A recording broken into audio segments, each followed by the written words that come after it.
اللہ اکبر۔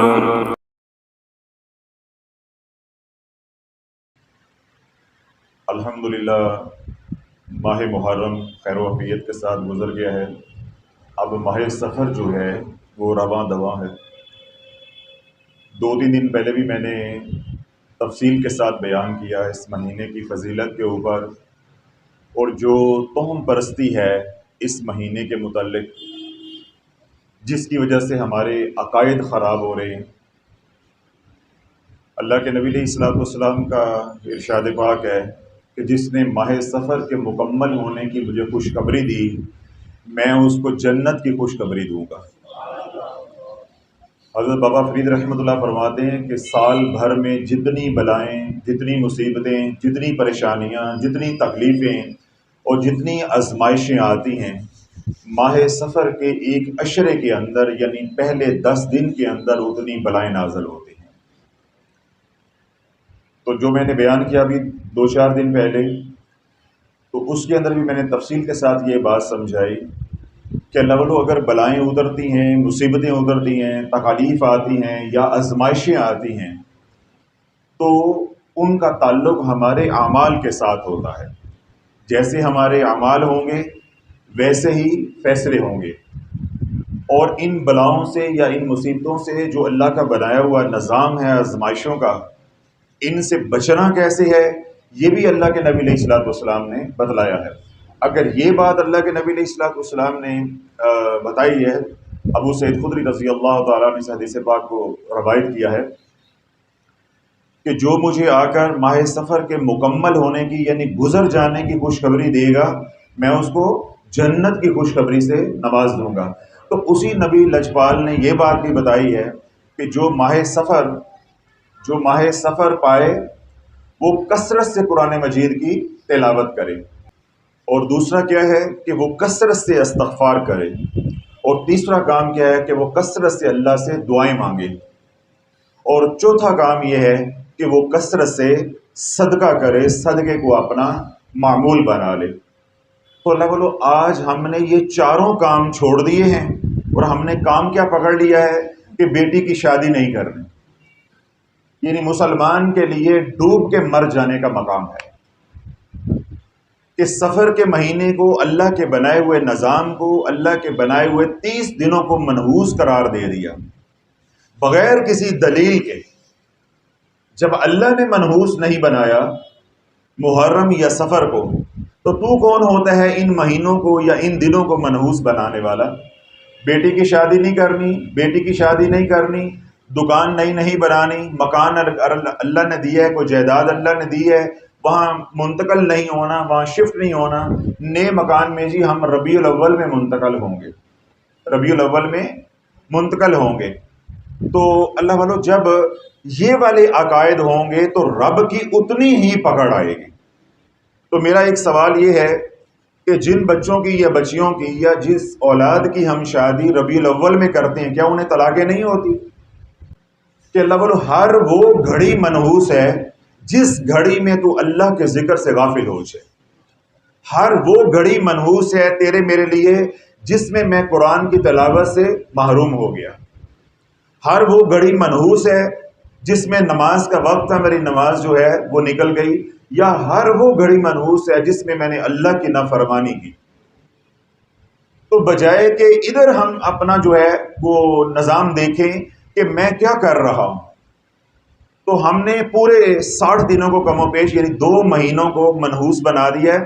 باقی زندگی کے سارے کام کر رہے ہیں، کھائے بھی جا رہے ہیں، پیے بھی جا رہے ہیں، حرام بھی کمائے جا رہے ہیں، لوٹے بھی جا رہے ہیں، چوریاں بھی ہو رہی ہیں، ڈکیتیاں بھی ہو رہی ہیں، رشوت بھی لے رہے ہیں، ذخیرہ اندوزی بھی کر رہے ہیں۔ کیا نہیں کرنا؟ منڈے کا بیاہ نہیں کرنا، لڑکی کی شادی نہیں کرنی۔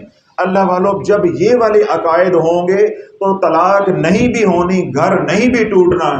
جن لوگوں نے اپنی شادیاں ہولڈ کی ہوتی ہیں، روکی ہوتی ہیں، اس وجہ سے کہ یہ 2 مہینے منحوس ہیں، میں آپ کو لکھ کے دیتا ہوں انہی کے گھروں میں لڑائیاں ہوتی ہیں، انہی کے گھروں میں طلاقیں ہوتی ہیں۔ میں آپ کو لکھ کے دینے کو تیار ہوں۔ جنہوں نے شادیاں اس نظریے سے، اس عقیدے سے روکی کہ یہ 2 مہینے محرم الحرام اور سفر یہ منحوس ہیں. ہم اپنی شادی کریں گے ربیع الاول میں یا ربیع الثانی میں. ایک ہے کہ اتفاقاً جو ہے وہ نظام چلا، رشتہ ملا، ربیع الاول میں کر دی، وہ ایک الگ معاملہ ہے. ایک یہ ہے کہ شادی کرنی تھی، نیتاً ارادتاً ان 2 مہینوں کو منحوس سمجھتے ہوئے روکی. ان کے گھر میں لڑائیاں پڑ کے رہیں گی. ان کی اولاد اگر ہوگی، اللہ اس اولاد کو نافرمان زمانے کو کر کے دکھائے گا، اور اگر زیادہ حد سے بڑھیں گے تو اللہ گھر کو توڑ کے دکھائے گا. ابھی یہاں بھی لوگ بیٹھے ہیں جنہوں نے ربیع الاول میں شادیاں کی اور آج وہ منہ لٹکائے پھر رہے ہیں. آج بھی بیٹھے ہیں، ادھر بھی ابھی پہ بیٹھے ہوئے ہیں. اب کیونکہ میں آئینہ دکھا رہا ہوں، اب شرمندگی ہو رہی ہے کہ ہم نے اسی ڈر سے شادی کی تھی ربیع الاول میں، تو ہم نے کیا کما لیا؟ نہ سکھ ملا، اور اللہ اس کے رسول کو بھی ہم نے ناراض کر لیا. تو جب عقائد کے اندر توحید نہیں ہوگی، یعنی ہم خدا پرست نہیں ہوں گے، ہم تم پرست ہوں گے، تو پھر خدا کی مدد کیسے آئے گی؟ یعنی پہلے اللہ کو ناراض کیا. ایک کام کی بنیاد ہی غلط ہے. ابھی دیکھ میں بیٹھا ہوں تو محفل کا نظام، محفل کی ابتدا میں خلل آ گیا. کتنی بار خلل آیا؟ بار بار. آپ نے دیکھا ابھی کئی بار ہوتا ہے کہ بیٹھتے کوئی ساتھی ایسا کام کر دے، خلل آ جائے، کسی میرا آپ کا گناہ آگے آ جائے، وہ بار بار محفل کے اندر خلل آئے گا، بار بار خلل آئے گا. ابھی آپ نے اپنی آنکھوں سے دیکھا ہے. بے نہیں کوئی اور کام بھی ہے، یہ تو چلو دین کا کام ہے، چاہے دنیا کا کام ہے، چاہے آپ ایک گھر بنا رہے ہیں، پہلی اینٹ جب اس کی ٹیڑھی لگ گئی، بنیاد غلط بن گئی، سارا نظام غلط چلے گا. پھر بعد میں زور کس بات کے اوپر ہے؟ وظیفوں کے اوپر. پیر صاحب وظیفہ دے دیں، پیر صاحب وسطی نہیں، پیر صاحب ان کی آپس میں بنتی نہیں ہے، پیر صاحب اولاد نہیں ہوتی، پیر صاحب وہ سسرال والے بچی کو آنے نہیں دیتے، خرچہ نہیں دیتے. بھائی یہ ڈھولکی تو اب ساری زندگی بجنی ہے، یہ ڈھولکی تو اب تو نے یہ اپنے گلے میں ڈال لی ہے، یہ ساری زندگی بجنی ہے. جب تک تو اپنا عقیدہ درست نہیں کر لیتا، اور جب تک تو ناک رگڑ کے اللہ کو منا نہیں لیتا. اسی طرح جس گھر میں جانا تھا، مثلا وہ گھر جو ہے وہ محرم میں تیار ہو گیا، سفر میں وہ تیار ہو گیا، اس بات سے گھر میں وہ شفٹنگ نہیں کی، یا منتقل نہیں ہوئے، یا قبضہ نہیں دیا کہ جی محرم میں نہیں جانا، محرم میں نہیں جانا، ہم ربیع الاول میں جائیں گے. تو 2 مہینے اپنے آپ کو روکے رکھا. کس بات سے؟ یہ 2 مہینے منحوس ہیں. تو ان دنوں کو بنانے والا کون ہے؟ تو اللہ نے کوئی چیز منحوس بنائی ہے؟ اللہ نے کوئی چیز منحوس بنائی ہے؟ اپنے بارے میں کہے میں منحوس ہوں، اپنے بارے میں کیوں نہیں کہتا؟ دنوں کے بارے میں کیوں کہتا ہے؟ حالانکہ ہر کام منحوس تو خود کر رہا ہے، تو اپنے بارے میں کہہ کہ میں منحوس ہوں، اپنے بارے میں نہیں کہتا. جو اللہ کا بنایا ہوا نظام ہے اس کو منحوس کہہ رہے. کیا محرم اور سفر میں 5 وقت کی نماز نہیں ہوتی؟ بولتے کیوں نہیں ہے؟ جمعہ نہیں ہوتا، قرآن کی تلاوت نہیں ہوتی، اللہ کا ذکر نہیں ہوتا، کعبۃ اللہ کا طواف نہیں ہوتا، روضہ رسول کی زیارت نہیں ہوتی، عمرہ نہیں ہوتا. کون سا نیکی کا کام ہے جو محرم اور سفر کے ان 60 دنوں میں نہیں ہوتا؟ اور تو کہہ رہے یہ 2 مہینے منحوس ہے. تو نے ان 2 مہینوں کو منحوس بنا دیا. تو جب گھر میں منتقل نہ ہوئے کہ جی ہم ربیع الاول میں جائیں گے، ابھی نہیں جانا، اللہ والو اس گھر کے اندر شیاطین کا قبضہ ہو کے رہے گا، جنات کا قبضہ ہو کے رہے گا. اس گھر کے اندر بلائیں بھی آئیں گی، وبائیں بھی آئیں گی، مصیبتیں بھی آئیں گی، بیماریاں بھی آئیں گی. اس گھر میں کبھی دل نہیں لگے گا، وہ گھر کبھی راس نہیں آئے گا. یہاں بھی ہمارے ایک ماڈل ٹاؤن میں ایک ساتھی ہیں، یہاں میرے پاس آتے تھے، انہوں نے گھر بنایا. تو میں نے ایسے پوچھا، میں نے کہا جی وہ آپ نے گھر منتقل ہونا تھا، شفٹ ہونا تھا، آپ گئے نہیں؟ وہ نہیں جی ربیع الاول میں جائیں گے. تو میں نے کہا کیا سفر اور یا محرم میں بڑھتا ہے؟ اس میں کیا ہو جاتا ہے آپ کو؟ اور نہیں جی ذرا پاری مہینہ ہوتا ہے. کیا ہوتا ہے؟ بھاری، یعنی منحوس ہوتا ہے. ٹھیک ہے جی، چپ کر کے مولوی اور پیر سے زیادہ کیا کر سکتا ہے؟ گھر میرا تو نہیں کہ میں ڈنڈے کے ساتھ تو نہیں کسی کو کہہ سکتا. چپ کر کے آج تک رو رہے ہیں، بچا کچھ نہیں ہے. آج تک رو رہے ہیں، بچا کچھ نہیں ہے، بچا کچھ نہیں ہے. ابھی تھوڑے دن پہلے ڈکیتی ہوئی ہے، اس سے پہلے نظام خراب تھا، کبھی کوئی بیماری کبھی کوئی بیماری. جو ہمارے گھر میں سائے نظر آتے ہیں، ہمارے گھر میں لوگ چلتے پھرتے نظر آتے ہیں، پیچھے والا سین جو ہے اس میں اسیب ہے. تو میں نے کہا اگر تم محرم میں ہی چلا جاتا اور تیرا توکل جو ہے وہ اللہ پہ ہوتا تو اللہ ان بلاؤں کو، ان وباؤں کو، ان مصیبتوں کو نہ آنے دیتا. تو اللہ والوں جو بات عرض کرنے کا مقصود ہے وہ اتنا ہے کہ ہر وہ گھڑی جس گھڑی میں اللہ کی نافرمانی کر رہا ہوں وہ منحوس ہے، وہ منحوس ہے. ہمارا ماحول کی وجہ سے ایک اعتقاد بنا دیا گیا ہے یا ایک یقین بنا دیا گیا ہے کہ 12 ربیع الاول کا دن جو ہے وہ مبارک ہے. چلے مان لیتے ہیں کہ وہ مبارک دن ہے سب سے زیادہ. کیا 12 ربیع الاول کو گناہ نہیں ہوتے؟ صبح سے لے کے شام تک مخلوط جلوس نکلتے ہیں، ٹرالیوں پہ مرد عورت چڑھے ہوئے ہیں. جو بد نظری، جو بدکاری ہوتی ہے، جو زنا ہوتا ہے، کیا وہ 12 ربیع الاول کو کیوں ہو جاتا ہے؟ یا رمضان المبارک ہے تو اس کے آخری عشرے میں جتنی شراب بکتی ہے، جتنا زنا ہوتا ہے، جتنی بد نظری ہوتی ہے بازاروں کے اندر، جتنی ذخیرہ اندوزی ہوتی ہے، جتنی رشوت ہوتی ہے، وہ پورے سال کے اندر اتنے گناہ نہیں ہوتے جتنے رمضان المبارک کے آخری عشرے میں ہو جاتے ہیں. تو معاذ اللہ اب کیا رمضان المبارک کا آخری عشرہ بھی منحوس ہے؟ تیرے اعمال منحوس ہیں. تو اللہ بولو ہر وہ گھڑی جس میں میں رب کی یاد سے یا اللہ کے حکم سے دور ہو گیا، غافل ہو گیا، نافرمان ہو گیا، بس میرے لیے وہی گھڑی منحوس ہے. میں آپ کو آسان مثال دیتا ہوں پر یہ نقطہ واضح ہو جائے گا. دیکھیں آج اس وقت ابھی دنیا بھر میں بچے پیدا بھی ہو رہے ہیں اور لوگ مر بھی رہے ہیں. ایسے ہے نا؟ کوئی لمحہ، کوئی پل خالی نہیں ہے جس میں کوئی دنیا میں بچہ آ نہیں رہا یا کوئی جو آیا ہوا ہے وہ جا نہیں رہا. تو جن کے ہاں تو اولاد ہوئی ان کے لیے وہ گھڑی کیا ہو گئی؟ مسرت کی گھڑی ہو گئی، خوشی کی مبارک گھڑی ہو گئی. اور جن کا پیارا اس دنیا سے جا رہا ان سے پوچھا یہ گھڑی کیسی ہے؟ کیا ان کے کہنے سے سارا وقت جو ہے وہ منحوس ہو جائے گا یا سارا دن جو ہے وہ منحوس ہو جائے گا؟ ایک اور مثال دے دیتا ہوں کہ کسی کو سمجھ نہیں آئی. عید المبارک یا عید الفطر جو ہے یا عید الاضحیٰ، یعنی دو جو عیدین ہوتی ہیں، وہ دن کس کا ہوتا ہے؟ مسرت کا، خوشی کا ہوتا ہے. کیا اس دن حادثے نہیں ہوتے؟ ہمارے اپنے عید الفطر پہ 2-3 حادثے ہو گئے خانقاہ کے لوگوں کے. نماز پڑھنے جاتے اور نماز پڑھ کر واپس آ جائے، وہ 3 لوگوں کے خانقاہ کے حادثہ ہو گئے، خون و خون ہو گیا. وہ یہ خانقاہ میں آئے میرے پاس ہے. تو اس طرح ایمرجنسی میں آپ چلے جائیں کسی بھی ہاسپٹل کی، کیا اس دن ہارٹ اٹیک نہیں ہوتے؟ یا عید والا دن لوگ مرتے نہیں ہیں؟ عید والا دن لوگ مرتے نہیں. تو اللہ بولو یہ اللہ کا بنایا ہوا نظام ہے، اس نظام کے ساتھ جو ٹکرائے گا اللہ اس کو پاش پاش کر دے گا. جیسا نظام ہے اس کو چلنے دو، بس تم اپنا دیکھو کہ میں نبی کے طریقے پہ چل رہا ہوں. جب آپ نبی علیہ السلام کے طریقے پہ چلو گے تو انشاءاللہ العزیز اللہ حفاظت کر کے دکھائے گا. اب میرا اگلا سوال یہ ہے، یہ 2 مہینے ہم نکال دیں، یعنی محرم الحرام اور سفر، باقی کتنے مہینے رہ گئے؟ 10 مہینوں میں تیری حفاظت کون کرتا ہے؟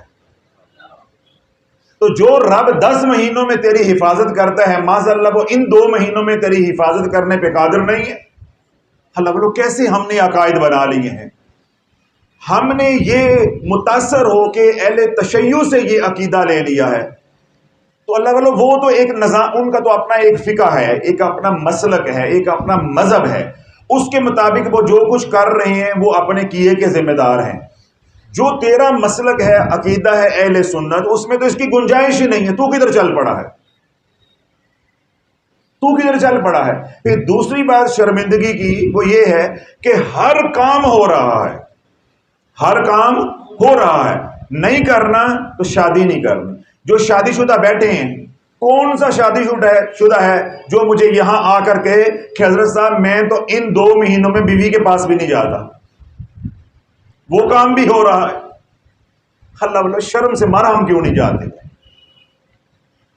مر کیوں نہیں جاتے شرم سے؟ کہ ہم نے یہ کیا عقیدے بنا لیے ہیں کہ تو اپنی بیوی سے مل رہا ہے تو کوئی منحوس گھڑی نہیں ہے، تو آگے اپنی اولاد کی شادی کرے گا، اگر وہ میاں بیوی مل لیں گے تو وہ منحوس گھڑی ہو جائے گی، آگے جی اولاد نہیں ہوگی، ان کی بنے گی نہیں. تیری بن رہی ہے، تیری بن رہی ہے. تو اللہ بولو جب یہ والے عقائد ہوں گے، جیسا تمہارا رب کے بارے میں گمان ہوگا اللہ کا ویسا ہی نظام ہوگا. اب دیکھیں جو حضرات یہ عقیدہ رکھتے ہیں کہ منگل کو کوئی کام کریں تو الٹ ہو جاتا ہے، بالکل صحیح کہتے ہیں، ان کے ساتھ الٹ ہو کے رہتا ہے۔ جو لوگ یہ کہتے ہیں کہ آگے سے کالی بلی گزری بس آج کچھ ہو کے رہنا، ہو کے رہتا، وہ بالکل صحیح کہتے ہیں۔ گھر میں رشتہ داروں میں محلے میں کوئی عورت ہے کوئی مرد ہے، اس کے بارے میں مشہور ہو گیا کہ یہ کالی نظر والا ہے، صبح نکلے آمنا سامنا ہو گیا، اب اس نے کہا کہ آج کچھ ہو کے رہنا، بالکل صحیح کہتے ہیں، ہو کے رہتا ہے۔ کیوں؟ میں نے ابھی حدیث پڑھی ہے کہ اللہ کے نبی علیہ الصلوۃ والسلام کا ارشاد پاک ہے کہ جیسا تیرا گمان ہوگا ویسے ہی اللہ کا نظام ہوگا، ویسے ہی اللہ کا نظام ہوگا۔ حضور علیہ الصلوۃ والسلام خچر پہ سوار تھے، پیچھے ایک صحابی رسول بیٹھے، خچر جو ہے وہ بدکا یعنی وہ اس نے اڑی کی، تو جو پیچھے صحابی رسول تھے اس نے کہا تیرا ستیہ ناس ہو، تیرا ستیہ ناس ہو، تیرا بیڑا غرق ہو، جس طرح انسان ڈانٹ ڈپٹ کرتا ہے۔ تو اللہ کے نبی علیہ الصلوۃ والسلام نے فوراً ٹوکا کہ جب تم اس کو کہو گے کہ ستیہ ناس ہو، تیرا بیڑا غرق ہو، تو شیطان یوں پھولتا ہے اس گھر کی طرح بڑا ہو جاتا ہے، سامنے اشارہ کیا، اس گھر کی طرح بڑا ہو جاتا ہے۔ وہ یہ کہتا ہے کہ یہ میری وجہ سے ہوا ہے، اس بندے نے میری طاقت کو تسلیم کر لیا ہے۔ جب جانور بدکے، گدھا ہے، گھوڑا ہے، خچر ہے، بدکے تو کہو بسم اللہ، بسم اللہ۔ جب تم بسم اللہ کہو گے تو شیطان اگر بڑا بھی ہوگا، پھولا بھی ہوگا، تو وہ چونٹی کی طرح، مکھی کی طرح جو ہے وہ سکڑ جائے گا کہ اس بندے نے رب کی طاقت کو تسلیم کیا ہے، میری طاقت کو تسلیم نہیں کیا۔ جب تو نے کہا کہ کالی بلی سے ہوتا ہے تو تو نے شیطان کی طاقت کو تسلیم کر لیا۔ جب تو نے کہا کہ فلاں عورت دیکھ لے، فلاں مرد دیکھ لے تو اس کی نظر سے ہوتا ہے، نہیں، خیر ہی و شر ہی من اللہ تعالی، خیر ہے یا شر ہے اللہ کی طرف سے ہے۔ ما اصابکم من مصیبت الا باذن اللہ، جو بھی تمہارے اوپر مصیبت آتی ہے اللہ کے حکم سے آتی ہے، اللہ کے حکم سے آتی ہے۔ کتنے لوگ ہیں گھر بیٹھے ہوتے ہیں، ہنس کھیل رہے ہوتے ہیں، بیوی بچوں میں بیٹھے ہوتے ہیں، تھوڑی دیر بعد پتہ چلتا جی وہ مر گئے ہیں، فون آ جاتا جی ڈیتھ ہو گئی، سویا سو گیا ہے۔ ان کو کون سی بلی نظر آئی ہے؟ ان کو کون سی بلی نظر آئی؟ کیا سارے بلی دیکھ کے مرتے ہیں؟ یا ہمارے دیگر جو گھر میں نقصانات ہو جاتے ہیں کیا وہ بلی دیکھنے سے ہوتے ہیں، کالا کتا دیکھنے سے ہوتے ہیں؟ اللہ، وہ نقصان ہے یا نفع ہے وہ اللہ کے ہاتھ میں ہے۔ جب آپ نے بلی کی طاقت کو تسلیم کر لیا، گمان کر لیا، پھر تجھے نقصان ہو کے رہے گا۔ جب تو نے منگل کی طاقت کو تسلیم کر لیا، بھائی منگل کو بنانے والا بھی اللہ، تے بدھ جی کام سود، تے بدھ کو بنانے والا اللہ ہے، تو منگل کس نے بنایا ہے؟ نہیں جی یہ ہم نے کام جو ہے نا پیر والے دن کرنا ہے، پیر پیرا کا دن ہوتا ہے۔ چلو جی مان لیتے ہیں، آپ کی بات مان لیتے ہیں مفتی صاحب کہ پیر کن کا دن ہوتا ہے؟ پیروں کا، تو اعتبار کتنا دا ہے؟ آری کو شرم، یعنی کیا ہم نے دین کا بنا دیا، ہم نے اپنے عقائد کے ساتھ کیا کھلواڑ کر دیا ہے۔ یہ سب کچھ کس کا بنایا ہوا ہے؟ اللہ کا بنایا ہوا ہے۔ اور اللہ کی تخلیق اتنی کامل ہے کہ اس کے اندر تو کوئی نقص نہیں نکال سکتا۔ تیرے اعمال برے ہیں، جیسے اعمال ہوں گے ویسے ہی فیصلے ہوں گے، جیسا تیرا رب کے بارے میں گمان ہوگا ویسے ہی فیصلہ ہوگا۔ اگر تو محرم یا سفر میں کوئی خوشی کا کام ہے وہ کرتا ہے اور شریعت کے دائرے میں رہ کے کرتا ہے، اور تیرا اعتقاد، یقین، ایمان یہ ہے کہ نفع دینے والا بھی میرا اللہ ہے، نقصان دینے والا بھی میرا اللہ ہے، پھر اللہ والوں کوئی نقصان لکھا بھی ہے تو اللہ ٹال دے گا کہ اس بندے نے میرے پہ بھروسہ کیا ہے، میرے پہ بھروسہ کیا ہے۔ اور جب بھروسہ ہوگا پیر کے تعویذ کے اوپر یا وہ کھری کے اوپر بھروسہ ہوگا، نقش لگایا ہوا ہے اس کے اوپر بھروسہ ہے، ہاتھ میں کڑی پہنی ہوئی ہے اس کے اوپر بھروسہ ہے، اللہ نے گاڑی دی ہے اس کے سلنسر کے ساتھ کالا کپڑا باندھا ہوا ہے اس کے اوپر بھروسہ ہے، پھر اللہ کہتا ہے جن پہ بھروسہ کیا جاؤ انہی سے مدد مانگ، جاؤ انہی سے مدد مانگ۔ اگر کھری تیری مدد کر سکتی ہے تو اسی سے مدد مانگ، کالا کپڑا مدد کر سکتا ہے تو اسی سے مدد مانگ۔ تو جنہوں نے جس پہ بھروسہ کیا ہوا ہے وہی اس کے مددگار ہیں۔ تو جنہوں نے اللہ پہ بھروسہ کیا ہوگا تو اللہ والوں وہ پتھر کے اندر بھی ہوں گے، غار کی کوپ کے اندر بھی ہوں گے، اللہ مدد کا نظام چلائے گا، اللہ مدد کر کے زمانے کو دکھائے گا۔ تو اس لیے اپنے عقائد جو ہے اللہ والو درست کریں. آج کل جو رئی صحیح کسر ہے، پہلے پیروں نے بیڑا غرق کیا اس امت کا، اور جو رئی صحیح کسر ہے اب مولویوں نے بھی نکال دی ہے. یعنی جس رستے پہ جہالت کے رستے پہ پہلے پیر چل رہے تھے، اب اسی جہالت کے رستے کے اوپر مولوی بھی لے کے چل رہے ہیں.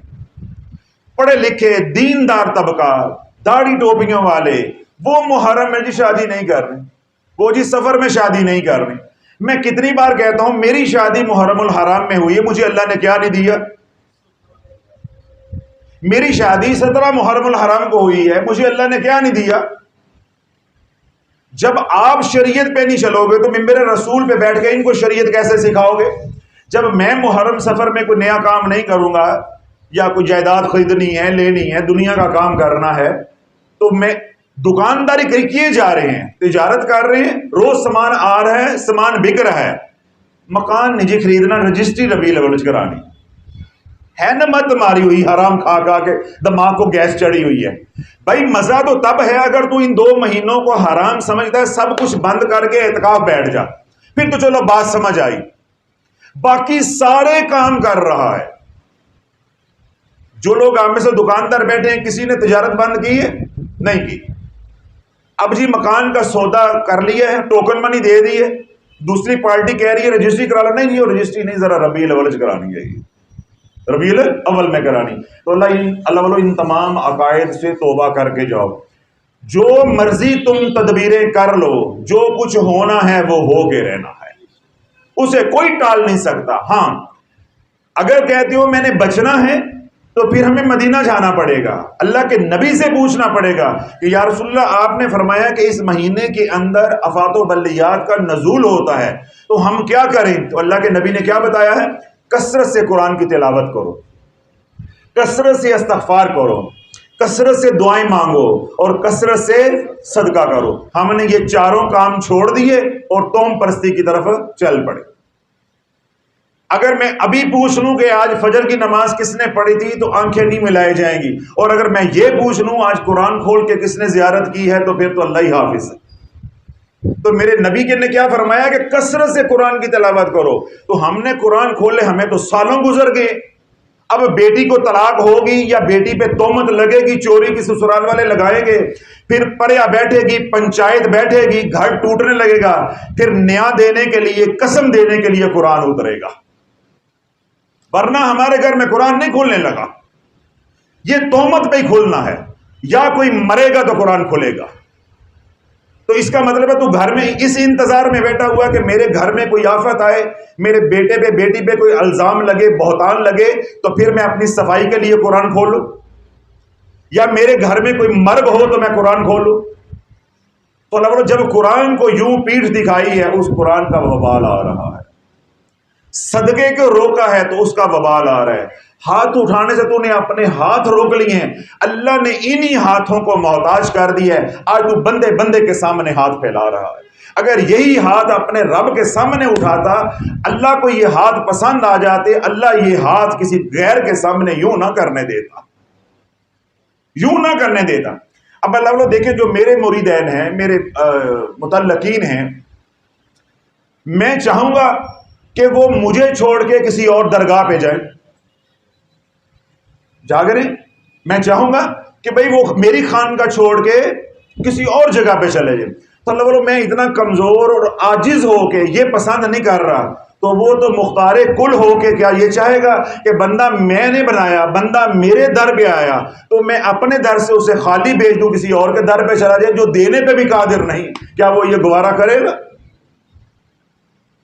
تو جب اللہ ہم نے یہ ہاتھ رب کے سامنے نہیں پھیلائے تو اللہ نے محتاجی والا نظام چلا دیا. آج بندہ بندہ روٹی سے تنگ ہے، رزق سے تنگ ہے، لوگوں کے سامنے ہاتھ پھیلا رہا ہے، قرضے مانگ کے کھا رہا ہے. اللہ کے نبی نے کیا فرمایا؟ کثرت سے قرآن وہ بھی نہیں ہے، کثرت سے دعا وہ بھی نہیں ہے، اور کثرت سے استغفار وہ بھی نہیں ہے، اور پھر کہا کہ صدقہ کرو وہ بھی نہیں ہے. اب صدقے کی جگہ پہ عاملین کو کالے بکرے دینے کے لیے پیسے ہیں، عاملین کو کالے بکرے دینے کے لیے پیسے ہیں. جادو کی کارڈ کروانے کے لیے پیسے ہیں، ہر کام کے لیے پیسے ہیں، ناچ گانے کے لیے پیسے ہیں، ہر 2 مہینے کے بعد موبائل بدلنے کے لیے پیسے ہیں۔ اگر پیسے نہیں ہیں تو اللہ کی راہ میں خرچ کرنے کے لیے پیسے نہیں۔ تو جب اللہ والوں چاروں یہ کام جو اللہ کے نبی علیہ الصلوۃ والسلام نے ہمارے ذمہ لگائے، جب ہم یہ چاروں کاموں سے دور ہو گئے، پھر دنیا کی کوئی طاقت آنے والی آفات و بلیات سے ہمیں بچا نہیں سکتی۔ یہ جو مہینہ ہے اس میں کوئی دو رائے نہیں ہے، کوئی شک نہیں ہے کہ آفات و بلیات کا نزول ہوتا ہے، لیکن اگر نزول ہوتا ہے تو اللہ نے بچنے کا طریقہ بھی بتا دیا ہے۔ اگر اللہ کی طرف سے بنایا ہوا نظام ہے، سردی آتی ہے تو اللہ نے سردی سے بچنے کا طریقہ، ہم احتیاطی تدابیر کرتے ہیں، گرم غذا لیتے ہیں، کپڑے گرم پہنتے ہیں، گھر میں رہتے ہیں، ہیٹر کا استعمال کرتے ہیں، گرم پانی کا استعمال کرتے ہیں، وغیرہ وغیرہ۔ اس طرح اللہ نے اب گرمی کا نظام بنایا ہے۔ آج کل گرمی ہے تو ہم کیا کرتے ہیں؟ ٹھنڈی غذائیں، مشروبات استعمال کرتے ہیں، پنکھا استعمال کرتے ہیں، اے سی استعمال کرتے ہیں، کاٹن کے کپڑے استعمال کرتے ہیں۔ تو اگر گرمی ہے تو اللہ نے گرمی سے بچنے کے بھی طریقے انسان کو سکھا دیے ہیں۔ اگر سردی اللہ کی طرف سے آ رہی ہے تو اللہ نے سردی سے بچنے کے طریقے بھی سکھا دیے ہیں۔ بے نہیں، اگر اللہ کی طرف سے بلائیں آ رہی ہیں تو اللہ نے ان سے بچنے کے بھی طریقے اپنے نبی علیہ السلام کی زبان مبارک سے بتا دیے ہیں۔ تو ہم ان طریقوں کو چھوڑ کے ہم کدھر بھاگ رہے ہیں؟ اپنے بنائے ہوئے طریقوں پہ۔ تو اللہ جو میرے آپ کے بنائے ہوئے طریقے ہیں ان میں عافیت نہیں ہے۔ ان ایام میں، یعنی آج سے جو آپ بھی آگے 25-26 دن جو وہ رہتے ہیں ماہ سفر کے، اللہ لوگ کثرت کے ساتھ 4 کام کرنے ہیں۔ آپ نے جو پیچھے ہو گیا اس پہ توبہ کر کے جائیں، اور جو بقیہ مہینہ رہتا ہے اس میں ہم 4 کام کون سے کریں گے؟ بآواز بلند بولے، کثرت تلاوت قرآن مجید، کثرت سے استغفار، کثرت سے دعائیں، اور کثرت سے جو اللہ کی راہ میں خرچ کرنا ہے۔ یعنی جتنا اللہ نے آپ کو دیا ہے، چاہے کھجور کی گٹھلی خرچ کرو اور چاہے اونٹ ذبح کر کے اللہ کی راہ میں تقسیم کرو، یہ آپ کے اوپر ہے، اس میں کوئی حد نہیں ہے۔ تو کون کون سے 4 کام ہے؟ دوبارہ بولو۔ کثرت سے تلاوت، کثرت سے استغفار، کثرت سے دعا، اور کثرت سے صدقہ۔ اب ہمارے جو وہ بھائی یہاں آئے بیٹھے ہیں یا خواتین میں کچھ ہے، وہ کہتے ہیں جی ہمارے پاس تو اللہ کی راہ میں کوئی اتنا خرچ کرنے کے لیے نہیں ہے۔ میں آپ کو ایک آسان عمل بتا رہا ہوں، وہ آپ درود پاک کا عمل ہے، وہ عمل آپ یقین کامل کے ساتھ کریں، آپ کا صدقے کا مسئلہ بھی حل ہو جائے گا، دعا کا مسئلہ بھی حل ہو جائے گا، استغفار کا مسئلہ بھی حل ہو جائے گا، پیچھے صرف رہ جائے گا قرآن کی تلاوت کا۔ تو ایک عمل میں بتا دیتا ہوں، وہ 3 مسئلے آپ کے حل کر دے گا۔ چوتھا جو ہے، یعنی پہلا جو ہے، وہ گھر میں آپ خود کریں، قرآن کی تلاوت کریں، چاہے ایک رکوع پڑھیں، انشاءاللہ پڑھتے رہیں گے، آہستہ آہستہ عادت بن جائے گی۔ اللہ کے نبی علیہ الصلوۃ والسلام نے ارشاد فرمایا کہ جس کے پاس صدقہ دینے کے لیے کچھ نہ ہو، وہ میرے پہ یوں درود پڑھے۔ شفیق صاحب جاگ رہے ہیں؟ جس کے پاس صدقہ دینے کے لیے کچھ نہ ہو وہ میرے پہ یوں درود پڑھے۔ کیسے پڑھے؟ اللہم صلی علی سیدنا محمد عبدک ورسولک وصلی علی المؤمنین والمؤمنات والمسلمین والمسلمات۔ اس کو درود صدقہ کہتے ہیں۔ آپ نیٹ پہ لکھیں گے درود صدقہ تو یہ درود پاک جو ہے وہ ڈاؤن لوڈ ہو جائے گا، آپ کے سامنے آ جائے گا، آپ دیکھ سکتے ہیں۔ اللہم صلی علی سیدنا محمد عبدک ورسولک وصلی علی المؤمنین والمؤمنات والمسلمین والمسلمات۔ میں دوبارہ دہرا دیتا ہوں، اللہم صلی علی سیدنا محمد عبدک ورسولک وصلی علی المؤمنین والمؤمنات والمسلمین والمسلمات۔ آسان سا درود پاک ہے، لکھا ہوا، اسکرین شاٹ لے کے موبائل پہ یا فوٹو اسٹیٹ کروا لیں، 2 4 5 دفعہ پڑھیں، ایک تسبیح دیکھ کر پڑھیں، آپ کو ازبر ہو جائے گا۔ اس درود کو کہتے ہیں درود صدقہ۔ اللہ والو جب یہ درود پاک آپ 313 بار کم از کم، زیادہ جتنا مرضی پڑھیں، روزانہ 10,000 پڑھیں، 5,000 پڑھیں، وہ آپ کے اوپر ہے۔ 313 مرتبہ یہ درود پاک پڑھو گے، اللہ والو یہ درود دعا بھی ہے۔ اللہم صلی علی سیدنا محمد عبدک ورسولک وصلی علی المؤمنین والمؤمنات والمسلمین والمسلمات۔ یہ بیک وقت دعا ہے، دعائے رحمت حضور علیہ الصلوۃ والسلام کے لیے، یہ دعائے بخشش ہے ایمان والوں کے لیے، مومنین مومنات کے لیے، مسلمین و مسلمات کے لیے۔ مرد یا عورتیں جو ایمان والے ہیں ان کے لیے، یا مرد یا عورتیں ہیں جو مسلمان ہیں ان کے لیے دعائے بخشش بھی ہے، دعائے رحمت بھی ہے، اور حضور علیہ الصلوۃ والسلام کے اوپر درود بھی ہے۔ تو جب آپ نے یہ درود پڑھا تو اگر آپ کے پاس مالی صدقہ یعنی پیسہ وہ دینے کو نہیں ہے، یا کوئی اور صدقہ دینے کو نہیں ہے، تو یہ درود آپ پڑھتے رہیں گے تو اللہ والو تمام آفات و بلیات سے آپ محفوظ رہیں گے۔ اور جو اللہ کے نبی کا حکم ہے کہ کثرت کے ساتھ دعا کرو، تو یہ دعا ہی تو ہے۔ جب آپ یہ درود پاک دن میں 1000 بار پڑھیں گے تو 1000 بار آپ ایمان والوں کی بخشش کے لیے دعا کر رہے ہیں، اور حضور علیہ الصلوۃ والسلام کے لیے دعائے رحمت کر رہے ہیں۔ تو اتنی دعا ہم عام دنوں میں کرتے ہیں؟ زیادہ سے زیادہ جو 5 وقت کی نماز پڑھنے والا بھی ہے وہ 5 مرتبہ دعا کر لے گا۔ تو یوں تو آپ 1000 مرتبہ دعا کریں، یہ کثرت سے دعا ہوگی۔ تو اللہ والو جو اہل ایمان کے لیے بخشش کی، مغفرت کی دعا کرے گا، کیا وہ خود بخشش سے محروم رہ جائے گا؟ اب ساری کہانی سمجھ آ گئی۔ تو بقیہ جو کام ہے پہلے والا وہ کیا ہے؟ قرآن کی تلاوت۔ تو وہ اللہ والو صبح فجر کے بعد 2 رکوع پڑھو، 4 رکوع پڑھو، آدھا سپارہ پڑھو، 1 پاؤ پڑھو، پورا سپارہ پڑھو، جتنی اللہ توفیق دے، ما تیسر من القرآن، جتنی آسانی ہو اتنا قرآن پڑھ لیا کرو۔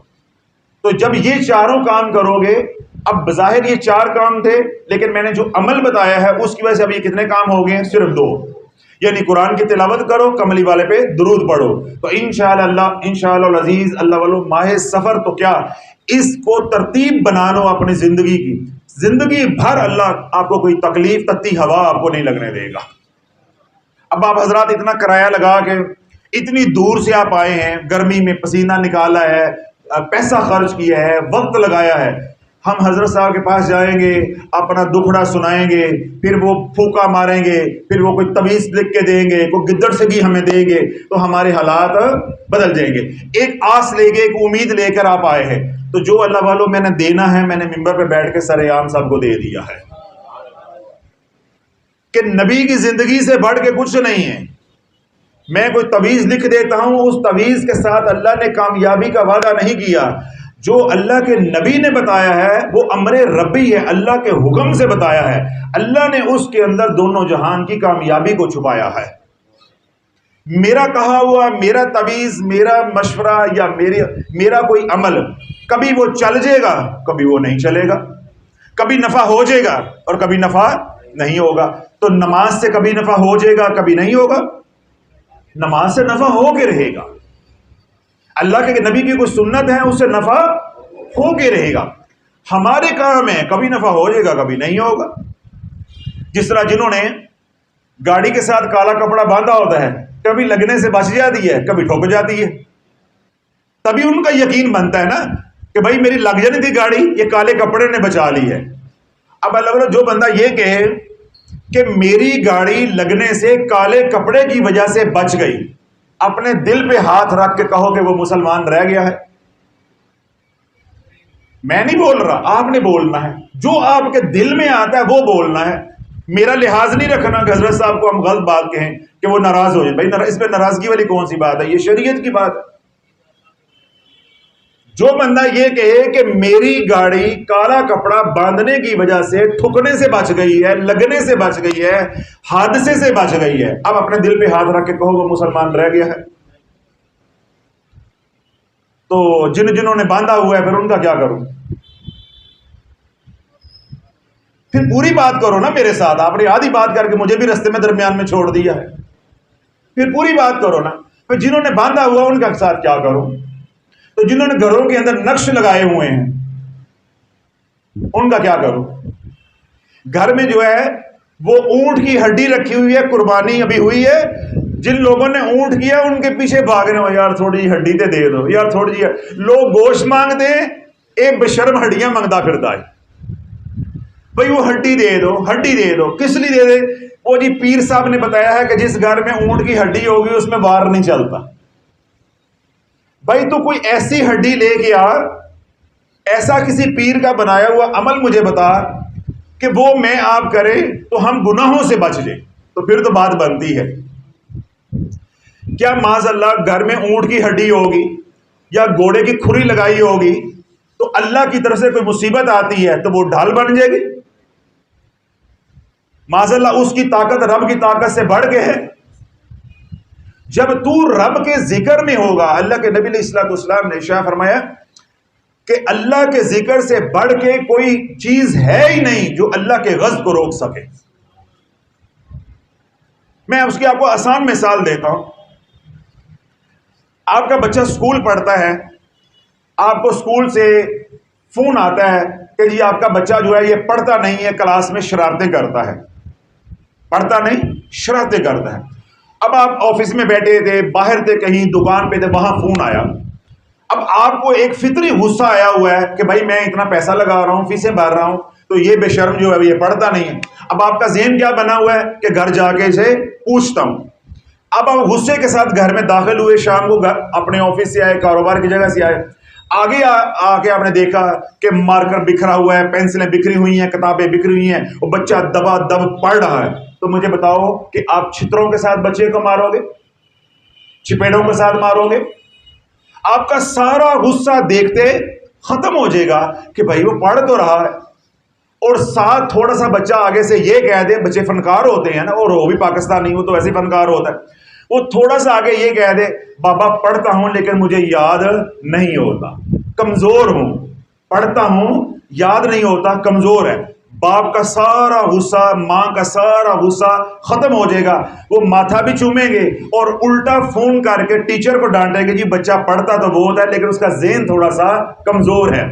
بے نہیں اللہ والا، جو تمہارے سے خطا ہو گئی پھر تم رب کا ذکر کثرت کے ساتھ کرو، اور ساتھ تھوڑا سا یہ کہہ دو یا اللہ میں کوشش تو کرتا ہوں گناہوں سے بچنے کی لیکن کمزور ہو جاتا ہے، تو تیرے باپ کا غصہ اتر گیا، وہ تو اکرم الاکرمین ہے، کریموں سے بھی بڑھ کے کریم ہے، تو کیا وہ غصہ کرے گا؟ کیا وہ پکڑے گا؟ تو یہ حدیث پاک کی شرح ہے، اس سے میں نے مثال کے ساتھ آپ کو جو ہے وہ سمجھا دیا کہ اللہ کے ذکر سے بڑھ کے کوئی چیز ایسی نہیں ہے جو رب کے غضب کو روک سکے۔ اور اس کے بعد کیا ہے؟ صدقہ۔ اس کے بعد کیا ہے؟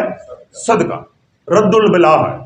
جتنی بھی بلائیں آتی ہیں، 70 جبڑوں کے اندر بلا نے کوئی چیز پکڑی ہو، آپ تھوڑی سی خیرات کر دو، اللہ وہاں سے بھی آزاد کر دے گا، اللہ وہاں سے بھی آزاد کر دے گا۔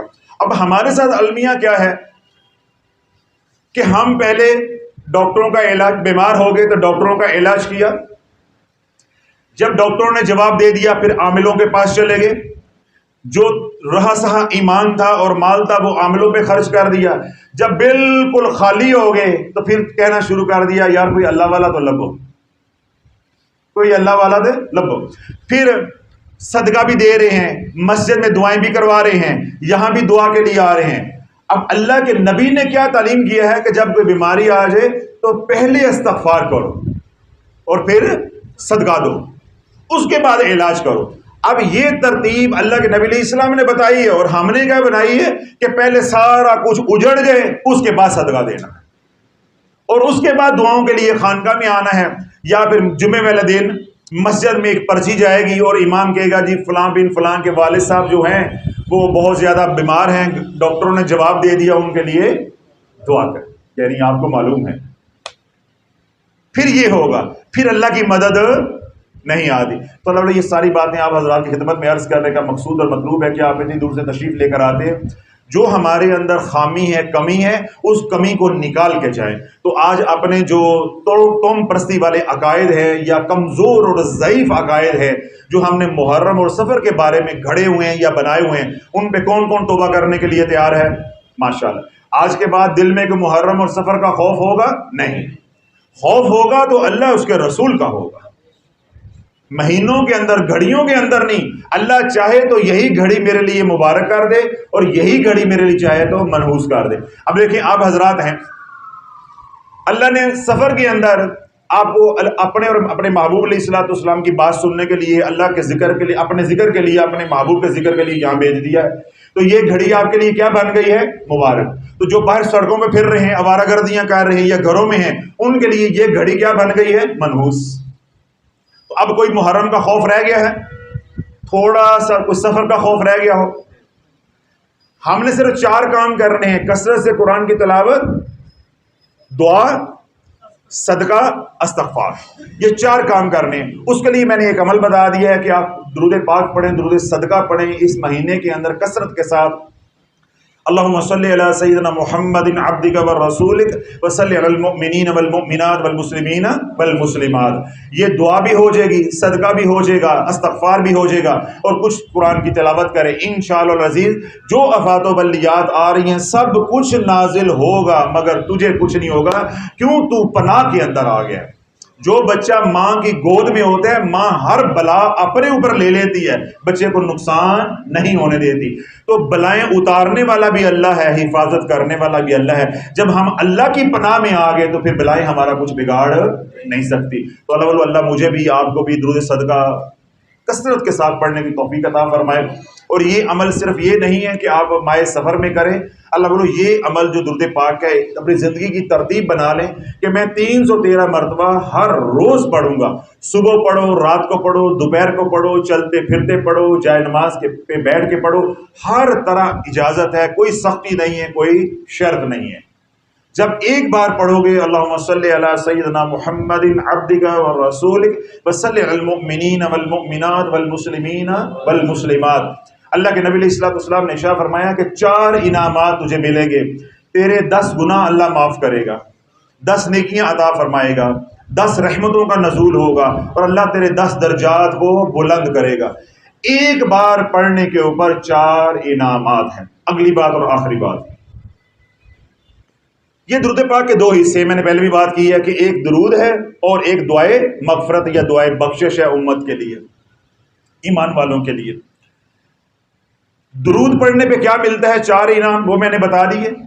اب جو اگلی دعا ہے اللہم اغفر للمؤمنین والمؤمنات والمسلمین والمسلمات، کیونکہ اس کو اس کے ساتھ جوڑا گیا ہے تو یہ درود صدقہ بنا ہے۔ یہ جو دعا ہے اللہم اغفر للمؤمنین والمؤمنات والمسلمین، یہ الگ ہے، یہ ایک الگ مکمل عمل ہے، لیکن جب اس کو درود کے ساتھ جوڑا تو یہ کیا ہو گیا؟ اللہم صلی علی سیدنا محمد عبدک ورسولک وصلی علی المؤمنین والمؤمنات والمسلمین والمسلمات۔ اس کے معنی یہی ہیں اللہم اغفر للمؤمنین والمؤمنات والمسلمین والمسلمات۔ رحمت طلب کی جا رہی ہے، رحمت کا مطلب یہ ایمان والوں کو کی بخشش ہو، ان کی خیر ہو، زندہ ہیں تب بھی، یہ دنیا سے چلے گئے ہیں تب بھی۔ جو درود پہ ملے گا یا درود کے جو فضائل ہیں وہ تو آپ سنتے رہتے ہیں، تو ایک جو فضائل میں حدیث تھی وہ میں نے اس کا مفہوم بیان کر دیا کہ ایک بار پڑھو گے اللہم صلی علی سیدنا محمد عبدک ورسولک، یہ درود ہو گیا، یہ درود ہو گیا، یعنی پہلا حصہ ہو گیا۔ ایک بار یہ پڑھو گے تو آپ کو اس کے اوپر 4 انعام ملیں گے، 10 گناہ معاف، 10 نیکیاں، 10 درجے بلند اور 10 رحمتیں۔ تو گھر میں کوئی زحمت رہ جائے گی؟ جس کے اوپر رحمت کا نزول ہوگا اس کے ہاں کوئی زحمت رہ جائے گی؟ یہ مضمون مکمل ہو گیا۔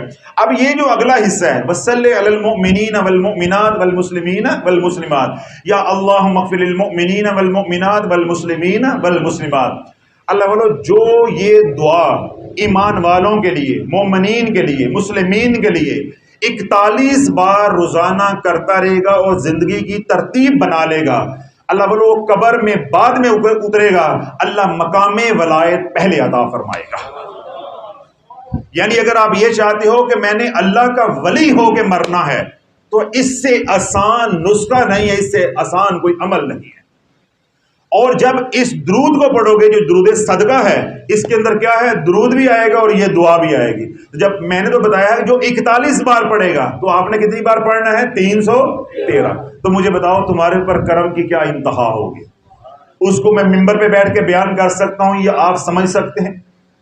یہ تو جس پہ کرم ہوگا وہ جانے یا کرم کرنے والا جانے۔ تو آج سے اپنی ترتیب بنا لیں، ارادہ کر لیں، آگے الحمدللہ ماہ سفر کے بعد فوراً ربیع الاول بھی شروع ہو جائے گا۔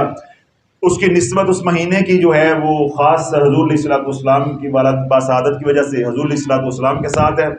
تو ان دنوں میں ہم جو ہے حضور کے جو احسانات ہیں ان کو سامنے رکھ کے، حضور علیہ السلام کی محبت، عشق رسول کو سامنے رکھ کے جو ہے کثرت کے ساتھ درود پڑھیں، اور آج کل اس نیت کے ساتھ پڑھیں کہ یا اللہ جو آفات و بلیات ہے ماہ سفر میں ان سے مجھے محفوظ فرما، میرے بچوں کو، میرے مال و متاع کو محفوظ فرما۔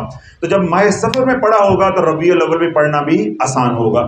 یعنی اس مہینے میں کوئی بھی ساتھی 313 بار پڑھتا رہتا ہے تو ماہ ربیع الاول میں اس کو 1000 پڑھنے کی عادت بن جائے گی، اس کے لیے کوئی مشکل رہ جائے گا؟ تو پھر کون کون پڑھنے کے لیے تیار ہے؟ ماشاءاللہ، اللہ سب کی حاضری کو قبول و منظور فرمائے، سب کے ارادے کو قبول و منظور فرمائے۔ جہاں سے بھی آپ تشریف لے کر آئے ہیں، جو بھی بلائیں، مصیبتیں، پریشانیاں، تکلیفیں آپ لے کر آئے ہیں، اللہ بولو یہ درود پاک پڑھو۔